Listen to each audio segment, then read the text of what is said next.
তো গাইস এখন আমরা আছি শাহবাগ শহীদ মিনার। এই যে শহীদ মিনার পিছনে একটু আগে একটা নিউজ দেখলাম, রিক্সা আস্তে আস্তে একটা নিউজ দেখলাম যে লিডারের নামে ভিডিও করার জন্য ব্যঙ্গ কইরা যে এক লোক জেল কাটছে, 2টা মামলা হয়েছে, সে নাকি ছাড়াও পাইছে। এখন কথা হয়েছে আমি আমজনতা, আমি কোনো দলের না মতের না, তবে যেটা লিগ্যাল কথা সেটা বলতে চাই যে লিডারের নিয়ে কথা বলতে যাইয়ে যদি জেলে যাওয়া লাগে তাহলে আমাদের দেশে বাক স্বাধীনতাটা রইল কই? আমরা যে দেশ স্বাধীন করলাম, শাহবাগায় কেন খাইলাম, পুলিশের লড়ানি খাইলাম, আমাদের ভাই ব্রাদার যে জেল খাটলো, গুম হয়ে গেল, শহীদ হইলো, তাহলে আমাদের স্বাধীনতাটা কই রইলো? তাহলে তো আগের যারা ছিল তারাই ভালো ছিল। আগে তো 2 একটা কথা কইয়া হারন যাইতো, এখন তার হারনই যায় না। তাহলে আমাদের বাক স্বাধীনতাটা কই রইলো?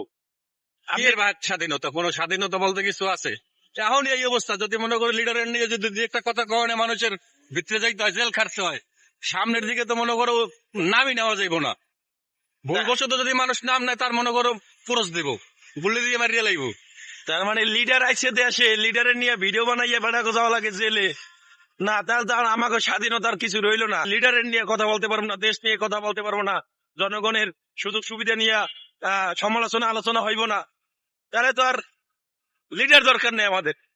মানুষ এখন লিডারের পক্ষে কথা কইবে, বিপক্ষে কথা কইবে, কেউ ব্যঙ্গ করবে, যার যেরকম রুচি আর ওরকম করবে। তার মানে এই যে একটা ভিডিও বানানোর জন্য একটা মানুষের ভিতরে যাইতে হইবে, জেল খাটতে হইবে, তাহলে দেশে স্বাধীনতা বলতে কি রইলো? বাক স্বাধীনতা আছে? তার কথা বলার মানুষের অধিকার আছে? কি কথা বলার অধিকার দিল মানুষদের? এখন কোন সরকার এখন দল গঠন করে নাই, এর আগে এই অবস্থা। যদি কোন সরকার দল গঠন করে তাহলে তো খবর আছে, ওরা নিয়ে কথাই কওয়া যাইব না। ওরে নিয়ে কোনো কাউরে নিয়ে কোনো নেতা নিয়ে তো কথা কন যাইব না। নেতার দোষ গুণ সবই থাকতে পারে।